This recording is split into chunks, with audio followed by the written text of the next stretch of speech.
Awesome. We are live. Hello. Welcome to our first LinkedIn Live. I'm here with my design creator buddies, Sally, Radu, Sarah, and Hong. As we get started, I want to kind of give everyone a little warm up. So in the chat, let me know where y'all are tuning in from and what you're working on. Let me just refresh the page to make sure it is working. I tested this out last night, and this is my first LinkedIn Live. I see a lot of comments in the chat. We have, oh, well, a lot of people are joining. We suddenly have like 33, 39. Oh my God. The StreamYard, it's interesting. It's different. Yes. Hi, everyone. Let us know if you can hear us in the chat. We have 43 people already. Let us know in the chat where y'all are tuning in from and what you're working on today. So we'll officially get started in 2 minutes.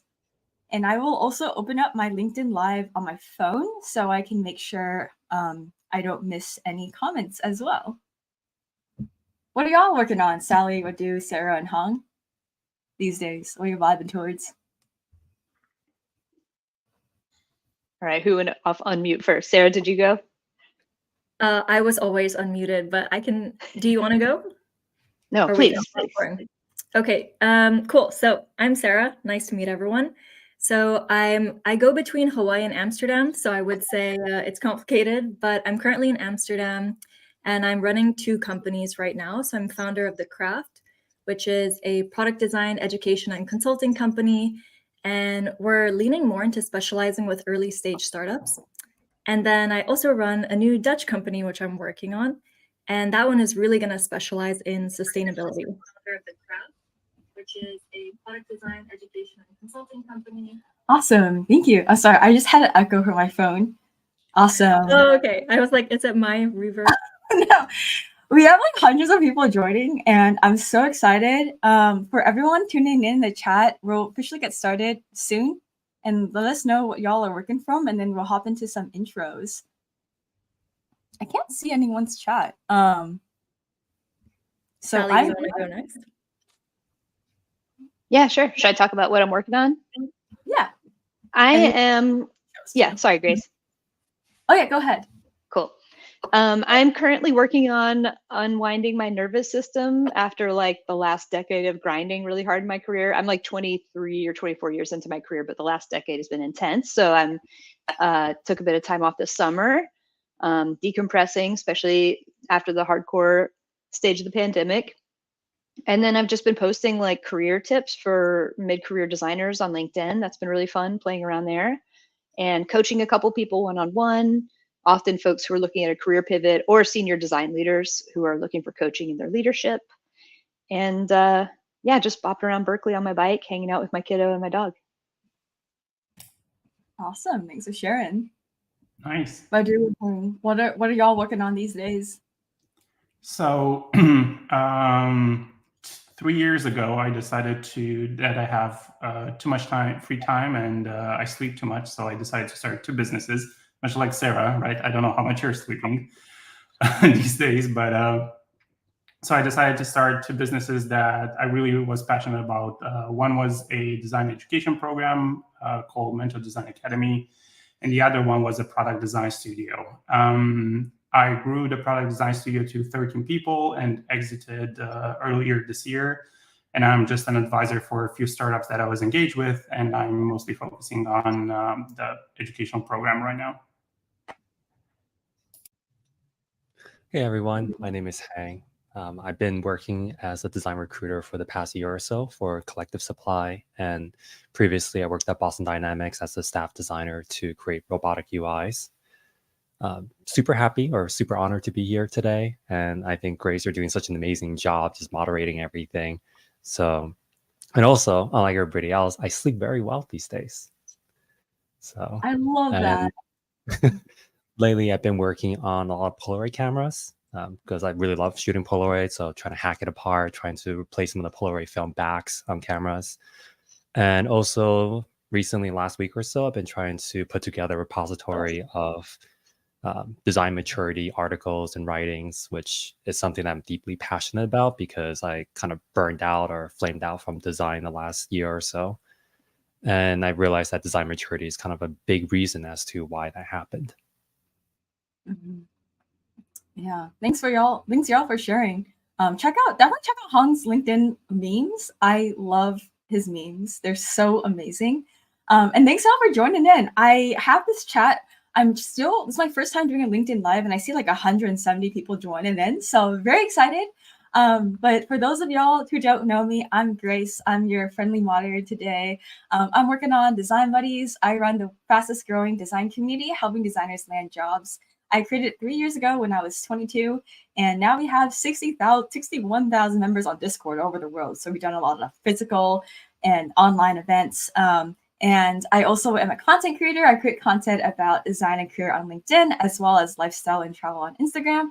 And my day job, I'm a UX designer at a large tech company. And I see a lot of familiar faces in the chat, so very exciting. And we're live on LinkedIn, Twitter, and YouTube. So I think on StreamYard, I can see all of it coming in.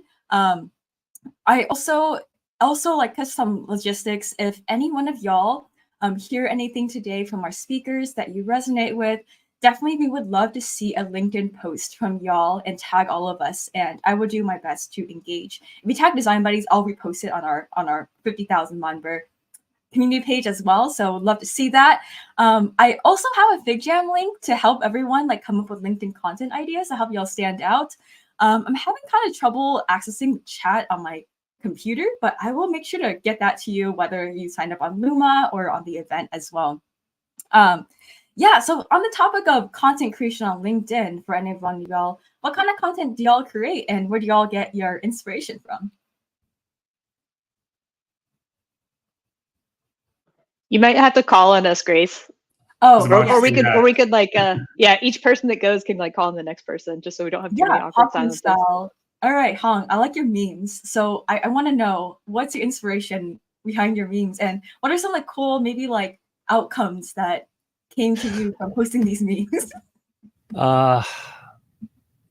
Mostly insomnia and depression. That helps a lot with the memes. That kind of inspires me. And having really terrible ideas and trying to turn certain awful things I see in the tech industry into UIs. I think that helps a lot with the meme creation. But I started doing a lot more content creation about a year ago, mostly because I would wake up at 2 or 3 in the morning and not be able to sleep. And I realized that my ability to write was a little bit better during those hours for whatever reason. And I think the cool things from doing a lot of content creation was meeting a lot of cool people. I met Sally through content creation. I met Sarah, Radu, and Grace as well. And occasionally, because I live in New York City, people show up that, you know, I've long admired, like authors like Tom Griever. I got to hang out with them for a quick hour or so. And also hung out with Ioana from she's on Instagram. She's pretty big up there.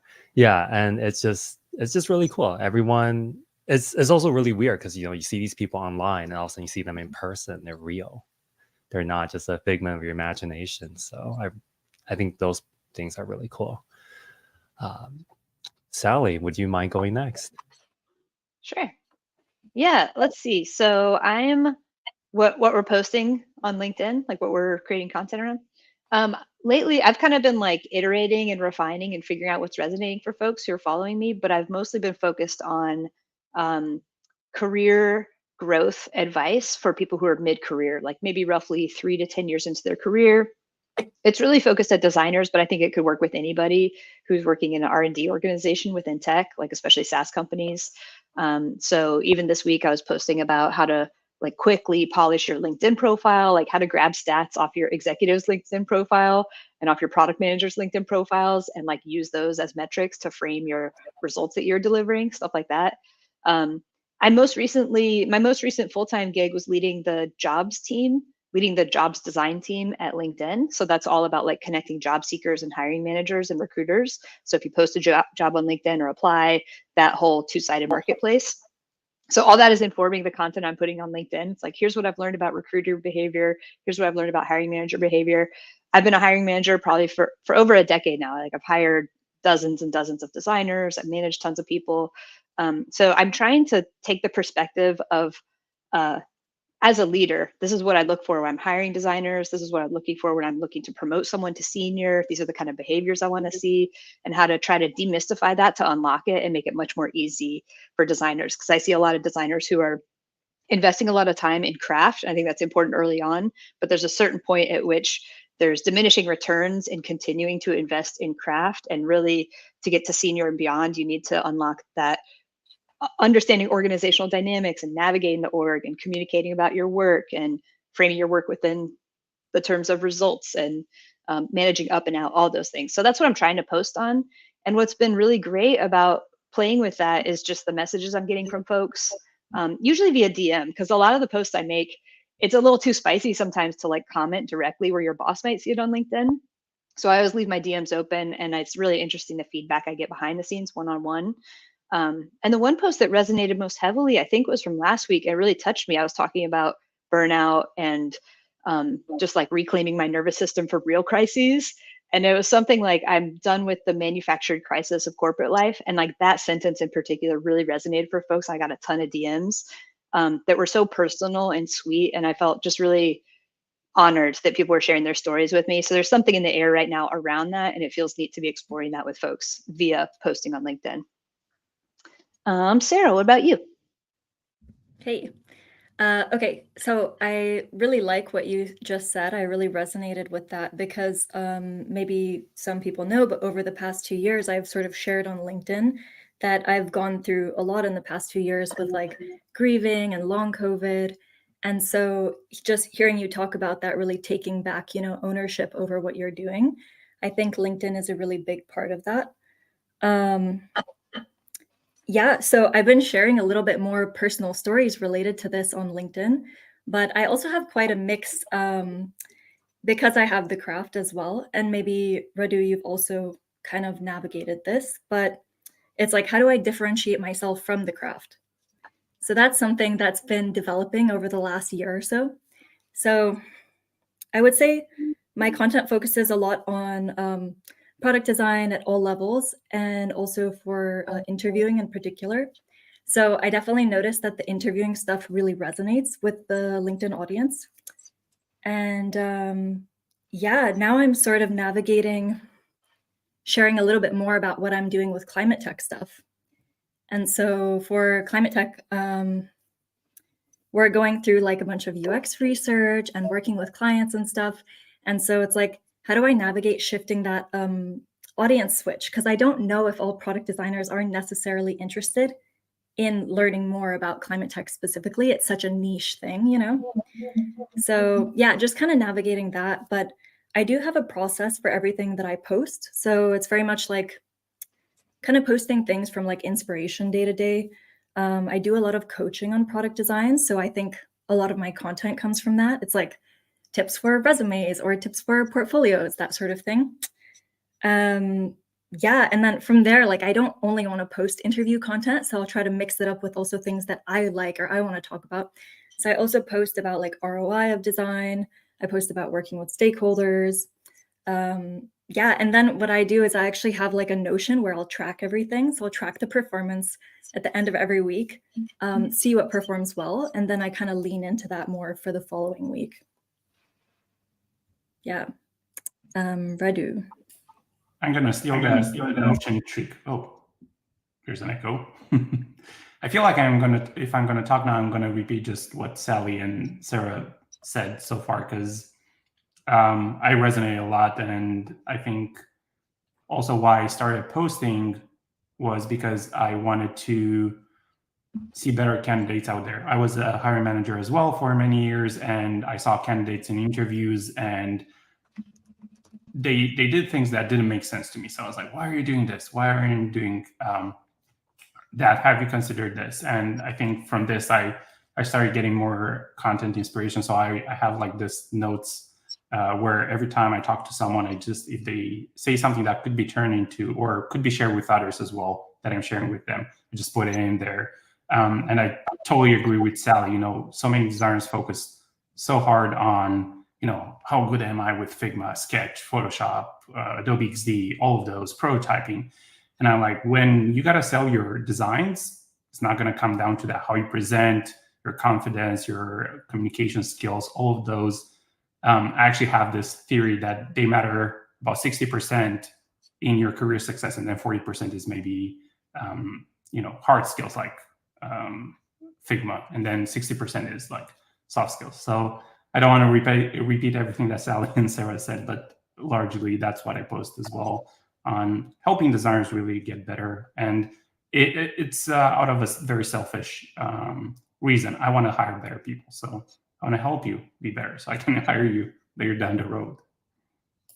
I love that. Thanks, y'all, for sharing. I can definitely resonate a lot, especially with like sharing more personal stories and being able to differentiate that from like Design Buddies and what we're building as well.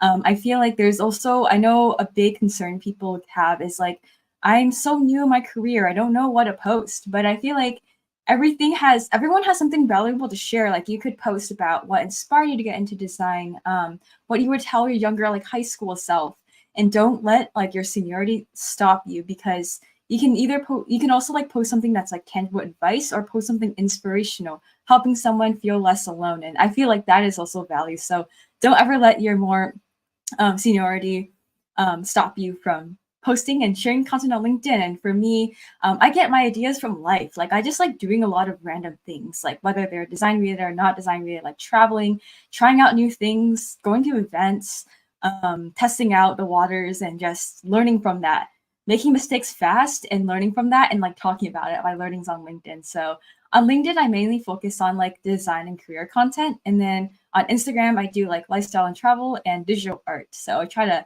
section it out that way too. And yeah, see, I saw a lot of comments. We have like 205 people live right now on LinkedIn, and it's really exciting, but the comments are a little bit lagging for me. So I'm doing my best to try to keep up and try to make sure I address everyone's questions. And yeah, I want to talk about like LinkedIn. Like, how do you go about engaging with others on LinkedIn? Do you like comment? Do you try to find people to connect with? How do y'all like use LinkedIn to find meaningful connections for y'all's careers? And I will randomly pick on Sally. Let's see. I think so far, this could change over time for me, but so far it's kind of been what I described, where the most meaningful conversations often come to me through DM, because it's often pretty private, or maybe someone is struggling with a toxic work environment or manager that they're not clicking with, and those are things they can't comment on publicly. So that's been pretty neat. Yeah, sometimes I'll jump on a quick mentorship or coaching call with them. And like the other folks were saying here, like that often stimulates ideas for future posts. So I like the intimacy of one-on-one conversation, but it's also been really fun to follow these other design creators on LinkedIn and comment on each other's posts and see what people are thinking about and talking about. And once you do that on a regular basis, you start to see how there's these little waves of like, okay, one topic is kind of like memeing its way through the ecosystem for 48 hours. That's kind of fun to watch. And then you see how all the different folks are starting to respond. And yeah, it's been fun. I was working in cybersecurity for almost a decade, so I was so paranoid about not being on social media. And I was like, this is a big, brave move for me to be on LinkedIn. Like, it was a huge deal for me to start posting, because I'm very paranoid about like, people will use what you post on LinkedIn to socially engineer you and phish your account. So be smart out there and don't click on phishing links in your email.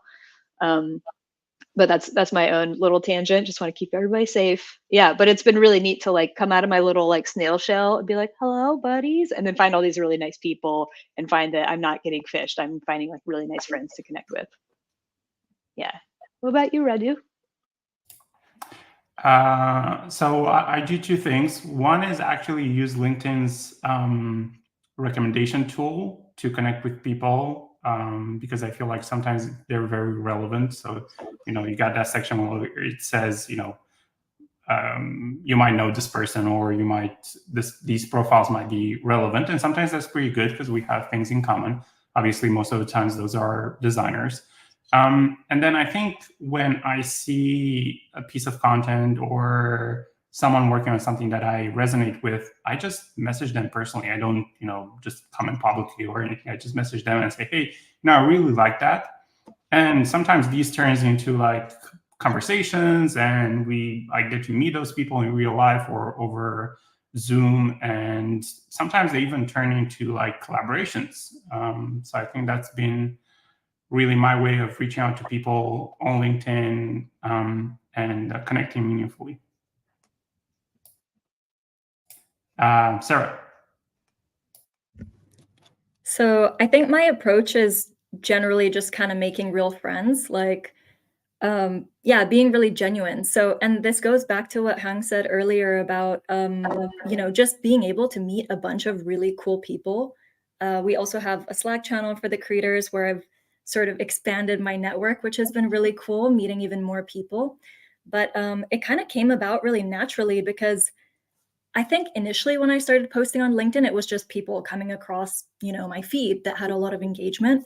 But through that, like Trevor Nielsen, for example, he posts content, and I feel like we both, like, I have a kind of stupid sense of humor that I'll just like, I'll go and comment in people's things and it'll be kind of silly and whatever. But I think that's nice on LinkedIn to show your genuine personality.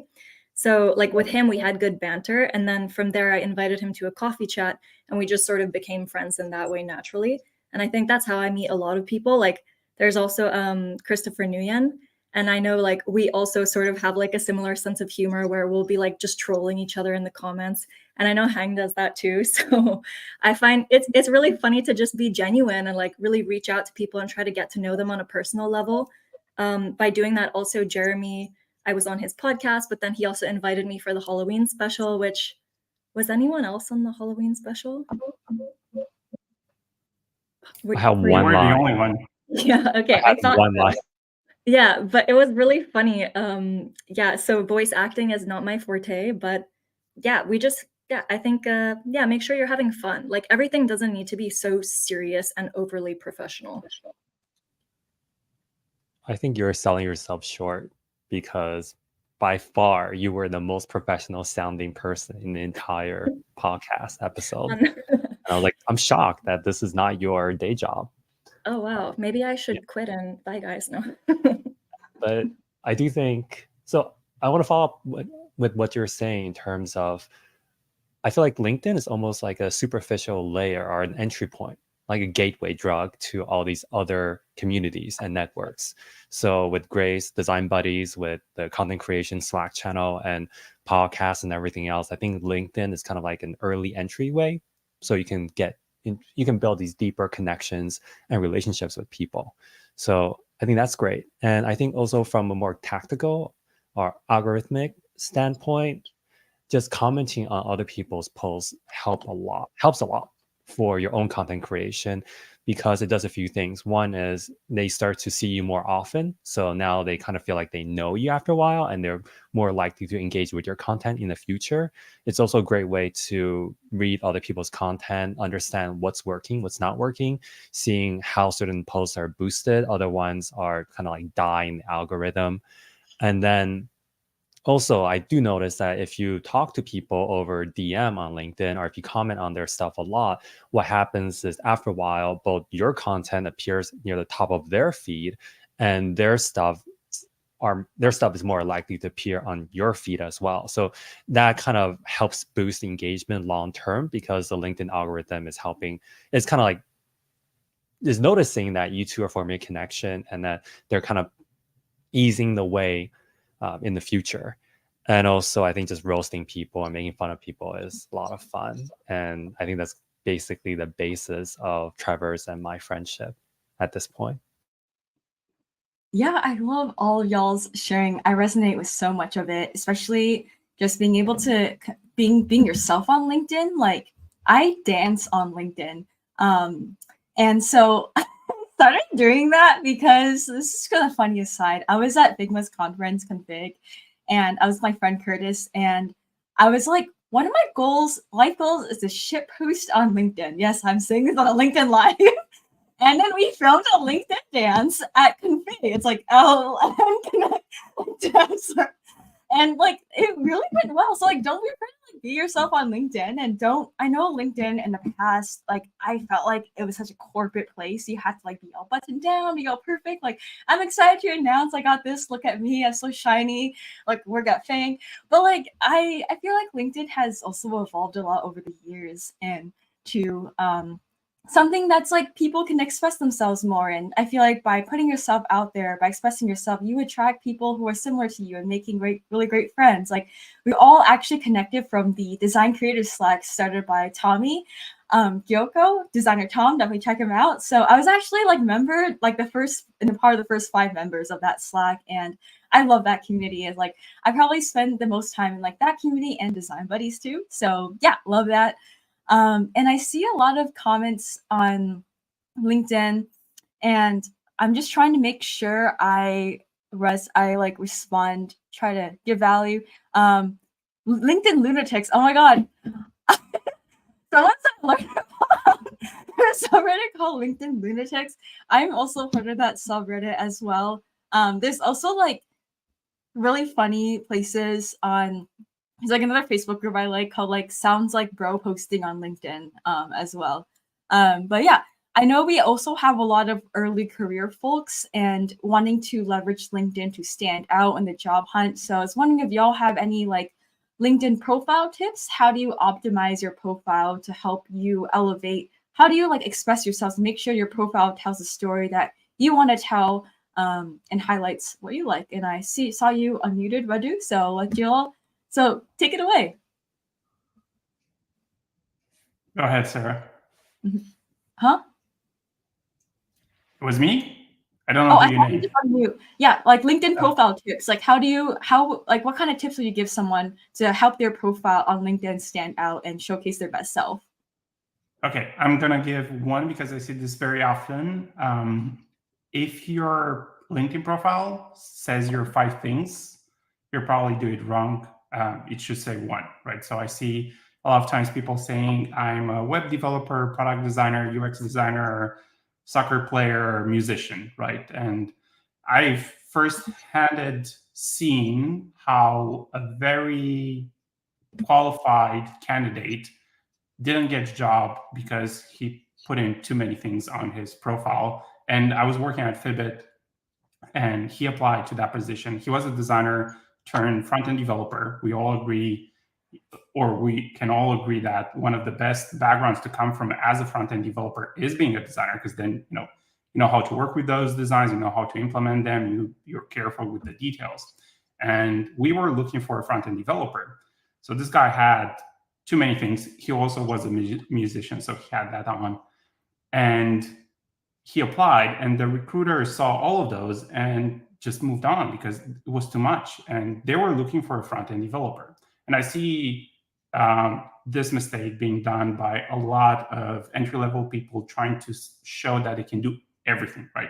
Thinking it will increase their chances in getting a role. But what you're doing really is you're spreading yourself too thin. So if I were to give you one tip for your LinkedIn profile, is be one thing. Decide what you want to be, whether that's product designer, developer, musician, and just be that thing so people can understand what's the value that you're offering. Sarah? Yes, completely agree with that. Okay, I'm just going to pull from coaching notes. I actually posted about this today. So the first thing is, and I'm going to use a real example, to not be humble, because I see this with some of the people that I coach, that I went through a coaching session yesterday, and the guy had at the very end of one of his case studies that he was featured in like CNN and the Wall Street Journal. And I was like, oh my God, bring that to the top. Like that should be like the header on your website. And instead the header on the website, the hero image was like something sort of generic, like I designed digital experiences, or like senior designer, something like that was generic, that would not make you stand out at all. And so I think a lot of the advice that applies to your resume and your portfolio also applies to LinkedIn. One thing is just make sure that your LinkedIn is consistent with your resume. If you have jobs and like years that are different, then it's going to call into question your credibility and the accuracy and all of that. I would also say really pay attention to maybe using your about section to clearly state your objective and make sure it's tailored to what sort of opportunity you're looking for. In the description sections of your jobs, like same thing as the resume, make sure you're focusing on what you accomplished and trying to like really concretely describe that in metrics instead of saying what you did. Like, I designed a design system. No, like tell us the impact of what that was. And then I think because the job market is so tough right now, you really need to go beyond. So if you just have like this portfolio that worked for you in the past where you got a lot of interviews, it's probably going to be way harder right now from what I'm seeing. And so I think you really need to tighten everything up, but also maybe go the extra mile and start engaging on LinkedIn with other designers. You know, like we're all posting here regularly. And that can also give added credibility, I think, to your profile when a recruiter comes to your profile and sees like, oh, they have 5,000 followers or something, and they're regularly engaging about product design or UX design. So I will pass it to Sally. I'm like quickly in the background looking at LinkedIn to be like, oh, is this feature that we were working on live yet? So can I talk about it? But one thing I see that is live is like when you're searching for jobs, there's a filter where you can filter by, once you click on all filters, you can filter by in my network to start to see like, do I know someone? Is someone that I know connected to this job? So you can start to DM folks that you know, prior colleagues, for example. I'd strongly recommend that people use skills on their profile, and a quick way to do that in a targeted way, because LinkedIn definitely like optimizes for skills, and there's a cool reason behind that. I don't know that they communicate clearly publicly about why, but they're trying to get away from pedigree, which is like, I graduated at Stanford, and move more towards a more equitable future that's skills oriented, where it's like, we don't care about the pedigree. Do you have the skills? Yes or no? So I think the reasoning there is really cool.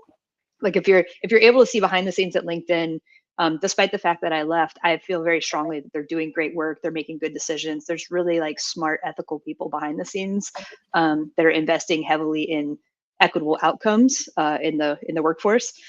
So anyway, what that means for you, the job seeker, is use skills on your profile. And one good way to do it before you apply to a job, so before your application lands in that hiring manager or recruiter's inbox, go to the job that you intend to apply for. And at the top, it's going to list skills. And those are skills that the person who posted the job manually entered. So like you're going to need interaction design, prototyping, etc.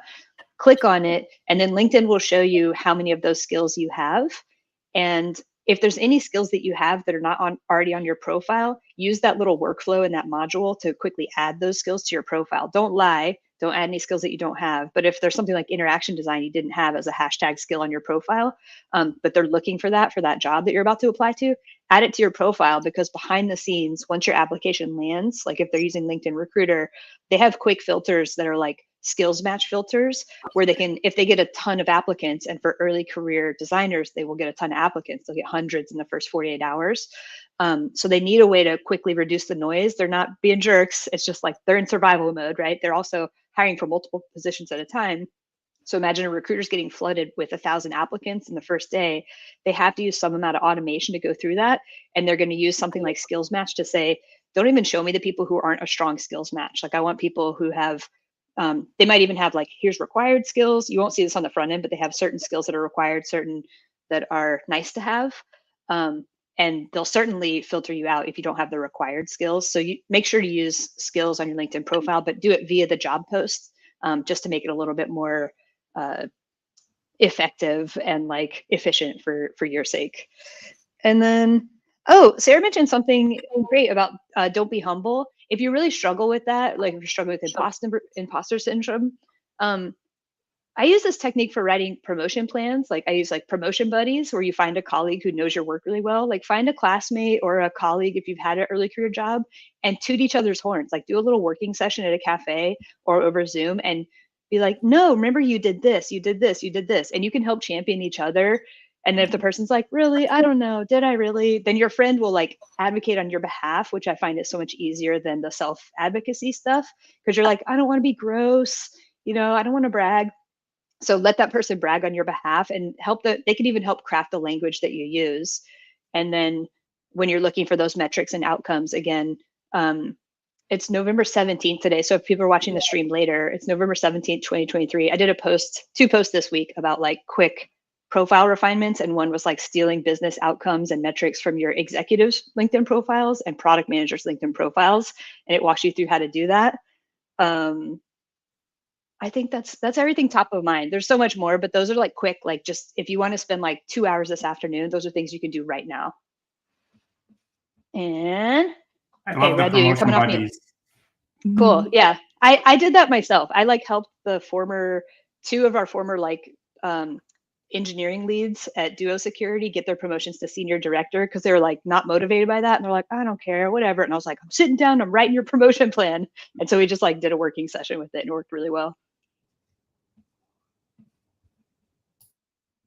Radu, you want to take it from there? You have anything else, or anybody else have anything?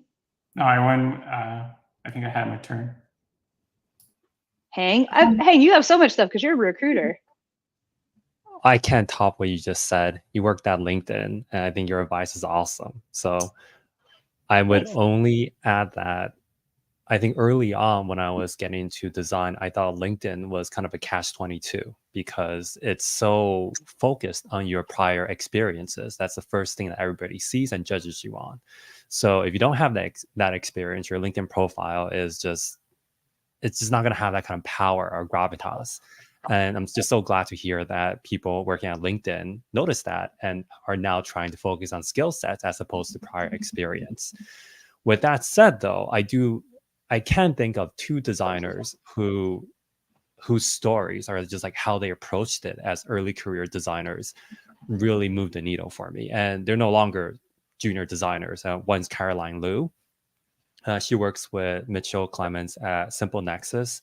And I read an old Medium article that was written by her years ago. When I read it, I was like, holy shit, this person is like, the story she's telling is just so amazing. And I just felt an instant connection, felt like, I don't care if she's a junior designer at the time.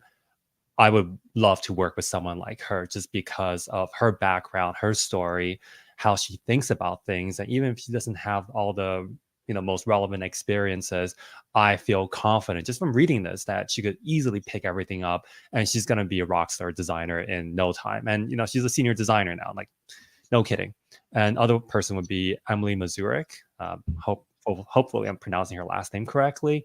She's now a senior designer. And I think her time from junior to senior level is like super, super short. She's someone who is just catapulted herself by writing really good content. And I think the way she approached it, kind of looking at it from kind of a UX perspective that a lot of designers, even senior levels, don't do. Like, I forget to do that oftentimes.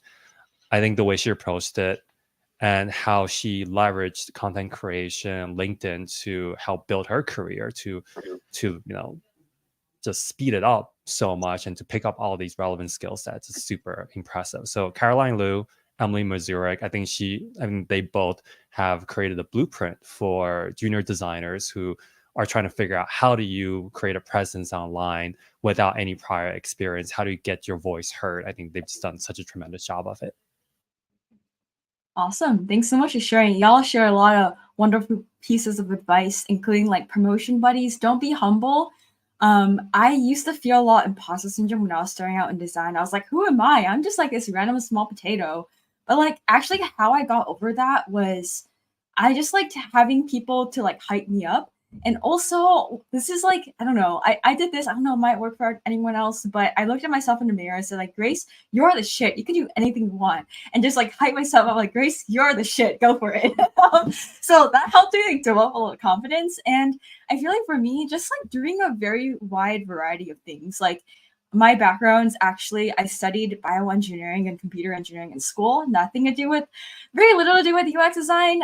But I was able to like leverage my unique background, like problem solving, logical thinking, and how to leveraging that to stand out as a UX designer. I know I see a lot of like career pivoters in the chat, so I don't think it's like a waste of time that you've like spent pursuing another career. I think every life experience is built up amongst each other. And also the topic of like posting on LinkedIn, if one of y'all in the audience, the 200 plus of y'all live on LinkedIn, if we said something that really resonated with you, please make a LinkedIn post tagging all of us and feel free to connect with all of us as well. And we'd love to see what y'all learned. another tip I would like to give in just like helping reach more people. I see a lot of people ask, so I'll kind of guide the conversation towards like practical tips on like job hunting because I know people are doing that. I know sometimes I would, so actually when I got my first job, I got my job at EA Electronic Arts by cold reaching out on LinkedIn. So I reached out to 400 people over the span of a month, and I sent 400 cold messaging requests. And I first found those people. I strategically connected with people who are in positions of hiring at companies that I was interested in working on. And I did this because I was really desperate to find an internship because I was graduating soon, and it was also COVID. And everything I was doing, I was submitting resumes and my applications to Deloitte. So I was really desperate, but this was really effective. So what I did was on LinkedIn, I searched for these specific job titles like manager, senior manager, director, head of design, VP of design, and filtered by location and companies. And then sent everyone a personalized connection request saying like, hey, I'm Grace. I'm a grad student studying computer science engineering, working towards a career in UX design. Would love to learn about how you got to where you are today. And I want to frame these interactions as like learning from other people, not asking for a job because that really kind of like kills the vibes. I just like want to treat it as like, how can I connect? How can I make a new friend? How do I learn from them? How do we like help each other out and just providing value? So I would do that. And then one of them, shout out to Marlon. One of them, I chatted with Marlon, had a great chat at EA. I also like had to interview. So I got an interview and then got hired at EA as like an intern June 2020. Been working for there full time since December 2020. Had a really great time. Still having a really great time at EA. So that's actually how I leveraged LinkedIn to network. But before I did all of this, I had to make sure I have a strong portfolio. So I would seek out opportunities to improve my craft, get a lot of feedback on my work, and also have a strong LinkedIn profile, strong LinkedIn posts, and a portfolio to really show for. But that's how I actually got noticed. So now I got to kind of guide the conversation towards like, let's just say someone has a dream job. Oh, well, I'll take that back. I feel like for me, the dream job, like just like for example, someone really wants to work at a certain industry or company, and they're very just like really want to work there, really want to get those experiences. But for me, I really advise against having like a dream job. But let's just say, for example, you really want to break into UX, you're really interested in like social media, you really love like, I don't know, like EA's products or something. What kind of advice would you give to someone who is now in the job hunt using LinkedIn to get in front of people who are maybe hiring for these positions? And maybe Hong, I'll start with you since you're also a recruiter. Yeah, I'm second you completely on the dream jobs is kind of a misnomer thing because I have worked at my dream company before and it was sorely disappointing. And I met certain people that I really looked up to and I was like, okay, that was disappointing as well. So it's the branding that they've created for themselves might not be congruent with the day-to-day experiences that you have at that company. And the thing that I've learned instead was some of my favorite experiences were working at companies that nobody has ever heard of because I really like the people I worked with. And that's so hard to identify early on. You don't really see what the personalities are like and how you would get along with them until you start speaking to them. And that's hard to do early on. It's just hard to identify because that signal is not easy to pick up. So, holy crap, what was your question? So I'm so sorry. Oh no, no worries. I totally agree. Like I feel like having the dream job, it's just like something like corporations sell us and the false dream. I know I mentioned dream job because like early in my career, I was always told like, what is your dream job? And honestly, this year, I have no idea. Like, why do I define myself by a job? Like, I don't dream of labor. So I don't know. Sorry, it's kind of weird. Like, a little distracted on that. But like, my question was like, I just say someone has a goal to get a job in UX. They're really interested in working in like the games industry. And how would you recommend people kind of strategically reach out to potential hiring managers or just like further their job hunt in the process of getting like a job in the games industry? Sure. I honestly, again, going back to that, I think talking to people is really, really important and keep having an open mind. You might, I would much rather, if I could speak to the younger version of myself, I would say instead of targeting certain industries and companies that you're really interested in, just talk to more people and see who you gravitate towards. Like, who do you want to work with? I think the relationships you build will last much longer than whatever experiences that you have at a company. So talk to everyone, have these first conversations, see what connections you're making, and then really weigh those factors a little bit more versus what you think something is like, because if you have not done it before, your perception might not be entirely correct. Now, knowing myself, the younger version of myself would be like, no, I'm not gonna listen to that bullshit. Like, I'm just gonna do whatever I want. I'm gonna work at this company I have a dream of working at. And I think in those cases, it's more about learning, just learning as much as you can, building long-term relationships, identifying people that work within those industries and companies. And before you even hit them up and say, hey, can I have a job with you? Can you, do you have a role for me, et cetera, before making that ask, try to build a deeper relationship first so that they, see you as someone that they want to champion for, somebody who would be considered a friend, someone that they can trust, that they like. I think those things matter a lot. And these are long-term things that you have to work ahead of time. You cannot just, slide into their DMs immediately and expect favors to be done for you.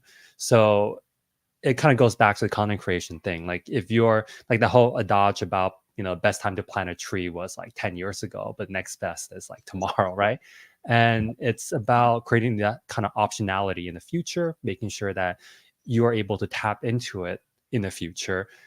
So it's about investment in those cases. And I think, Sarah, you probably have some great advice in this as well. What makes you say that? No, yeah, no, what were you going to say? Because I think you've been doing that. I think it's not just, you didn't just one day decide to build your own business. I think you've been slowly moving toward that over your career. And I think you're able to tap into the value that you've created in the past and kind of get that when you need it, as opposed to suddenly saying one day, I need to do this, and now I'm gonna, DM a bunch of random people and hope that they'll help me. Yeah. So I completely resonate with everything that was said so far. When you reach out to someone on LinkedIn, for example, I would definitely start by building the relationship and saying like, if you're reaching out to a company, for example, you can filter by the product designers at that company. So then, I don't know, maybe you find like 5 people, reach out to a bunch of them and just be like, hey, I'm really interested in your company. Could I ask you 3 questions, or could we hop on a 30-minute Zoom? Like, make it easy for them and give them options so that hopefully they would choose one of the options instead of just saying no. Because if you immediately go in like, hey, can I talk to you? Would love to hear more about your company. It's so broad that they might have no idea what they're getting into, and then they might immediately just say no. So it's, I think, a similar dynamic when you ask someone, hey, will you be my mentor? And that's like the first message you've ever sent them. It's sort of like, I have no idea what I'm signing up for here, so why would I say yes to it, versus just, hey, can I ask you a quick question about your position, or, so yeah, I guess the second piece of that is sort of, sorry, Grace, can you repeat the question? I want to make sure I answer it fully. Oh yeah, no, how would you like leverage LinkedIn to help get closer to your target career goals, like connecting with people who might help you, like sponsor you, champion you for later? Yeah, so I think that's a big entry point. I also this is not really part of the question, but I think a lot of junior designers really idolize FAANG, and similar to what has been said here, I've worked at companies that are people's dream company, and I did not find it super satisfying. So I would say the companies that I've enjoyed working for the most are actually smaller startups. And the nice thing about startups is that you actually get a much bigger responsibility typically. Another tip for like reaching out to people on LinkedIn, and also maybe during the interview process, is a lot of designers will put a lot of emphasis on getting to know the product design team. And while I do think that is super important, you're probably going to be spending the most of your time at work with product managers, whoever your PM is, and with maybe the engineers on your team. So consider this like golden triangle that you have, right, of the PM, the designer, and the engineers, And don't just focus your attention on getting to know the product designers, because yes, you'll be in meetings with them. Yes, you might collaborate with them. Maybe there's a few on your team even, but really focus on like, what is the work you're going to be doing and who is directly involved in that work. So yeah, that's my 2 cents. Who didn't go yet? Sally? Yeah, I mean, I mostly just want to echo, this is great advice all around. If I was going to combine it into an advice turducken, I love the idea of like reaching out to folks for advice, not for jobs, start to build connections when they're not actually hiring. Right now, because of the economic downturn, so many companies are on hiring freezes. It might be a really great time to start seeding those relationships. So you could search for design recruiter on LinkedIn. And sadly, a lot of recruiters, that's often like the first wave of people who get affected in a layoff when there's a downturn, but there are still design recruiters out there. You could DM them, you could send them like a quick Loom intro, for example, that's just gives a little bit of like personality, right? Like a quick little video of you being like, hey, here's my site, here's my LinkedIn profile, here's where I'm at. I'm an entry-level designer, just want to start building a relationship with you now so that if and when you're hiring in the future, we're already in touch with each other. As you look at this, if you have any advice for me on how to like fine-tune my LinkedIn profile for early designer doing a job search, for example, I love the idea of like be super specific with your feedback, because if it's just like, do you have advice? That's too broad. People won't answer. But if you have to give a very specific surgical question, people immediately have an answer in their heads. Keep in touch with your classmates if you're in school now, because like today's juniors are tomorrow's seniors. That's your network that you're already building regardless. So keep in touch with folks. It's pretty amazing how just keeping in touch with people throughout your career, you're like, whoa, now he's the chief product officer of this really like big brand name. That's crazy. And I can just text him. So that's very real. So yeah, I don't know if I'm adding much, but I think the advice all around has been really good here. Radu, did you have anything to add? I'm losing track of who's gone and who hasn't now. If I feel again like everybody's giving so great advice, and actually what I wanted to say was I'm so happy because sometimes I feel like an imposter. I keep telling people everything that everyone said here today, and sometimes I sit at night and go like, am I ill-advising these people? Am I saying what's right? And I love when you said, Sally, about the Loom interview. Oh my God, I've been telling everyone this. And I've seen in my own experience a few years ago when I was applying to jobs, how effective it can be in setting yourself apart from the 300 or 400 or 1,000 people that applied and sent a generic message. When I would post jobs on LinkedIn, I would check that checkbox that says show the profile to on the job description, right? So people would know who's posting that job. And I would still get messages like, to whom it may concern. I'm like, it's me. I'm concerned. Like, why aren't you referencing me? Like, it's me. And then, you can message that person, and LinkedIn graciously fulfills that, fills in that message. And it says something like, I believe my experience as an astronaut is perfect for your product design position. And you'd think people would look at that and, make some changes. No, they just hit send. It's like so very generic, right? So, if you want to leverage LinkedIn, first off, what you need to understand is you need to really be purposeful and intentional about it, right? Don't send a generic message. Don't generically apply. If you can send an intro video, I think that sets you apart because it also shows your communication skills, your personality, how you are as a person, and all of that, which, just gets you closer to that interview. And I think the main goal on LinkedIn should be, moving from that application pile, which is huge right now, especially, to that interview pile, which is like, 4 to 5 people for one position. Like, you can't interview at the same time more than that, because either the whole design team would be involved in interviews all day and they wouldn't be doing their work, or you would have to turn down 19 people if you're interviewing 20 for one position, right? So you can't do 20 people at once doing the interviews, right? You probably have like 4 or 5, somewhere around that number. So I think that's all great advice. And also like connecting beforehand with people, not waiting for you to need a job and then starting to do that, because that's way too late. And what I see a lot of times is, especially with junior designers, but everyone in general, is they wait for everything else to be ready, so they start on LinkedIn. So I need my portfolio to be ready. So I started reaching out to people. Your portfolio is never going to be ready. You're going to work on it for the rest of your life, and you're still going to feel like it can still be improved, right? Start now connecting with people. And I think when LinkedIn was a big back then, 20-something years ago, when I first got my first full-time role. But I tell people I got a role that didn't exist. And what I did was I really loved this design studio. And I've been a freelancer now for like 3 or 4 years, beginning of my career. And I really liked this design studio. So I reached out to them. I was like, hey guys, I've been following you. I love what you do specifically, not generically, right? This and that. I love this project, that project. And I would really love to work with you. And they replied back and they went, we don't have a position now, but come over for a coffee. We can chat. We can get to meet each other. So I went. I got to meet them. They were happy. They liked me, and they said, we really liked you, but we don't have a position right now. We might have something in 3 months. I was like, okay, well, if in 3 months I haven't found anything, get back to me. I'd love to work with you. And in 3 months, they got back to me, and I started off as a junior designer there and ended leading the design team there. And that job description or position didn't exist.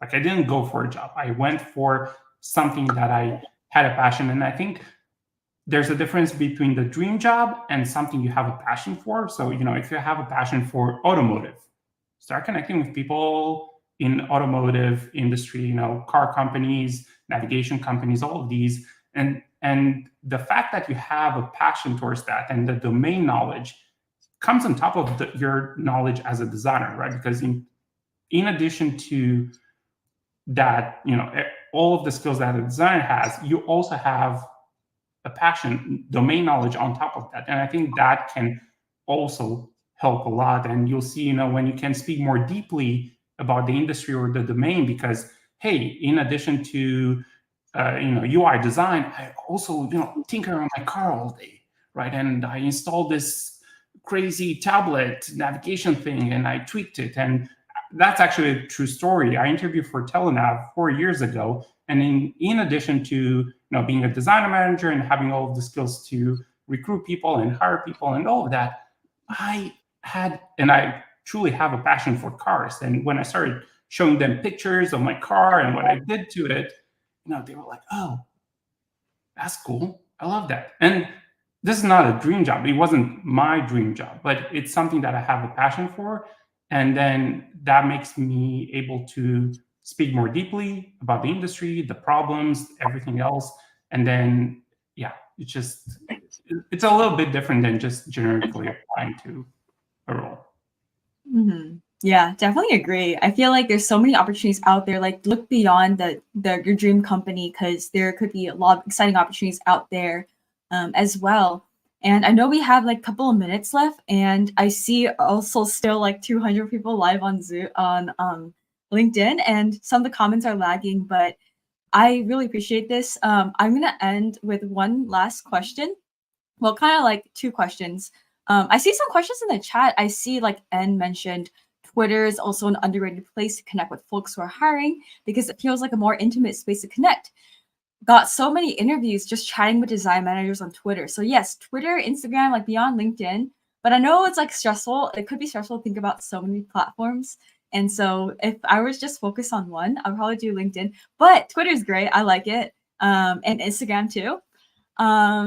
And yeah, I guess I'm trying to like lump in all the questions. So the last question is like, what are some of y'all's goals, and what are some advice that y'all would share with your younger self?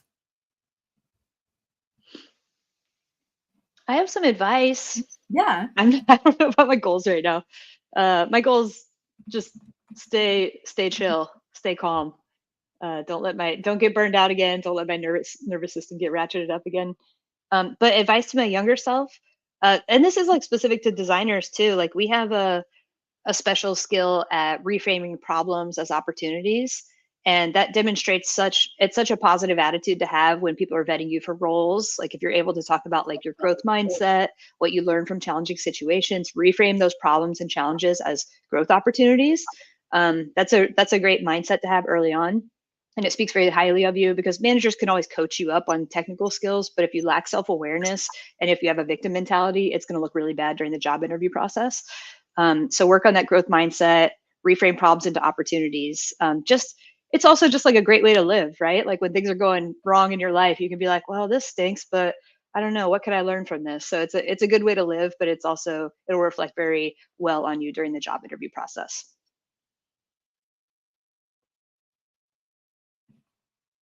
Should I have Anyone else? popcorn? Hank, what about you? What you got? I wish that I went to therapy sooner.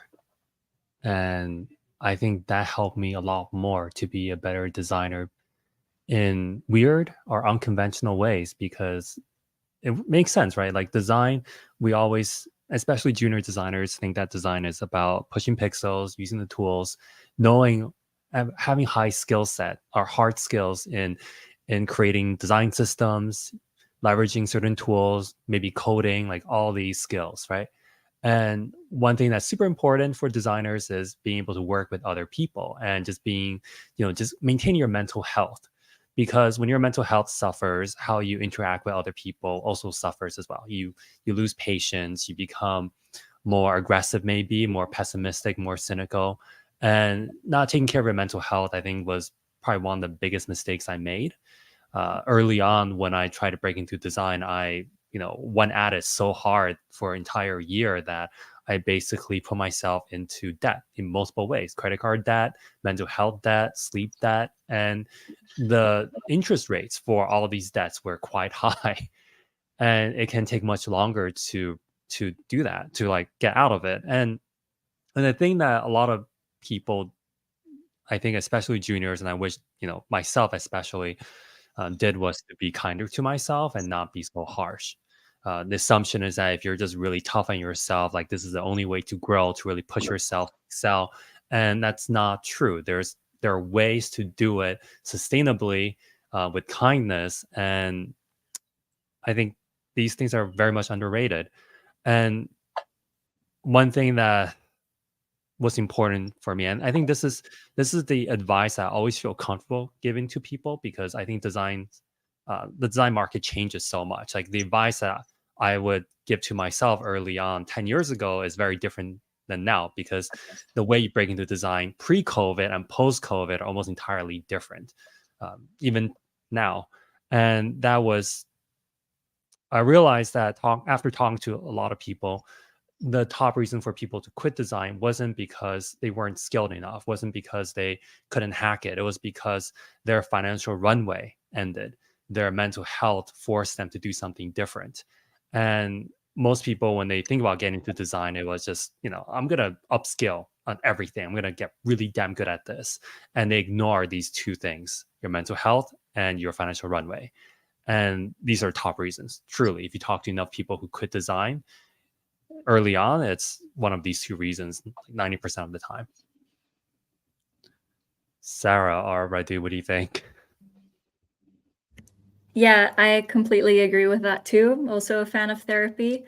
So this was really like what got me to start the craft, actually, is about 2 years ago, my dad passed away, and that's when I started therapy for the first time.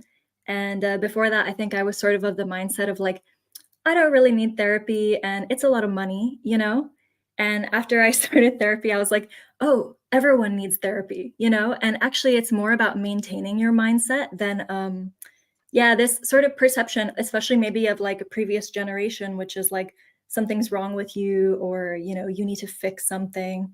So I really like the advice of always put yourself first. And I think like being able to launch the craft actually after my dad passed, like really got me through that period in a way, because I was doing something that I really believed in and that I was super passionate about.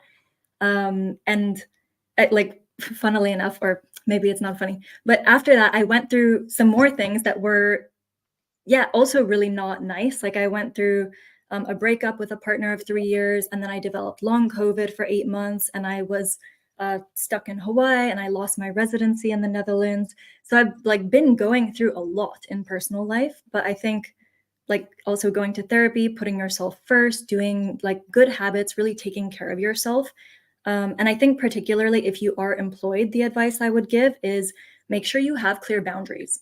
Just because you're employed doesn't mean that you need to be a slave, that you need to work over 40 hours a week, that you need to say yes to everything. And I think people learn this as they get more senior, but don't be afraid to push back on the requests that you get. You are not obligated to do everything. And like, especially in this time when we're having layoffs, I think a lot of people will feel burnt out if they take on the work of the colleagues that left, right? So I can also see that happening. And it's like, know your value. Don't be afraid to negotiate a salary increase if someone's trying to give you more responsibilities. Don't be afraid to say no, stand up for yourself. But I think ultimately, like, you'll be able to weather any storm that comes at you if you're doing something that you really believe in. So I think that comes with like taking the time to be alone with yourself and like really get to know yourself, go to therapy, do some journaling, meditate. And once you have like a really strong center, you'll be able to navigate anything, and it won't phase you so much because no company is perfect, which we've spoken about. And in life, like, you're going to have battles. So it's really about choosing the battle that you're willing to fight for. So that's my advice.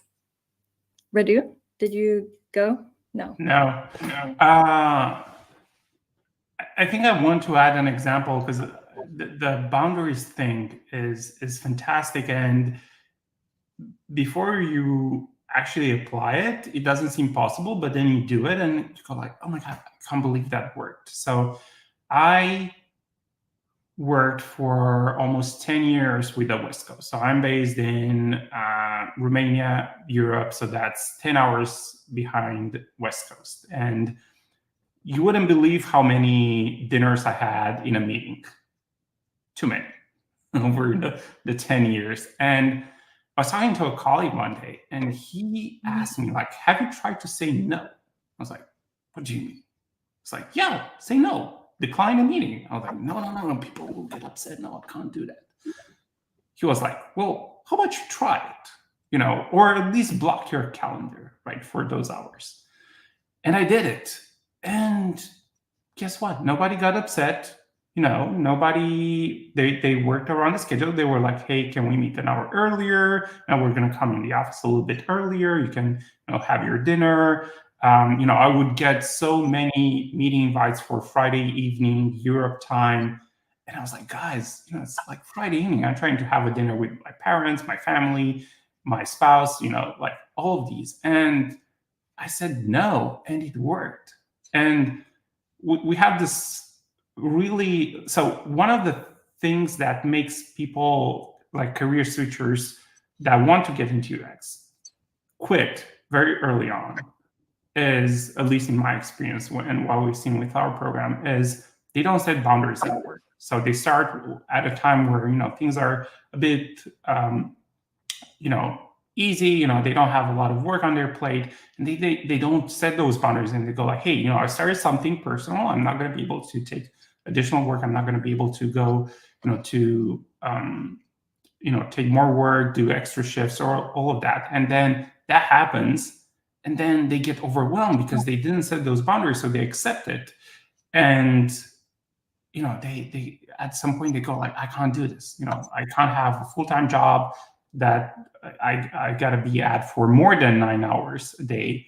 And then maybe I go for an extra shift on Saturday, and then I got to do this as well. I can't. So setting boundaries at work, yes. And it's incredibly easy to do it, and it actually is effective and it works. And before you do it, you wouldn't believe it works. But once you do it, it goes like, oh my God, I can't believe it worked. For my advice on, what should you develop or what you should think of, I'm right now thinking of myself mostly, but I would say learn marketing.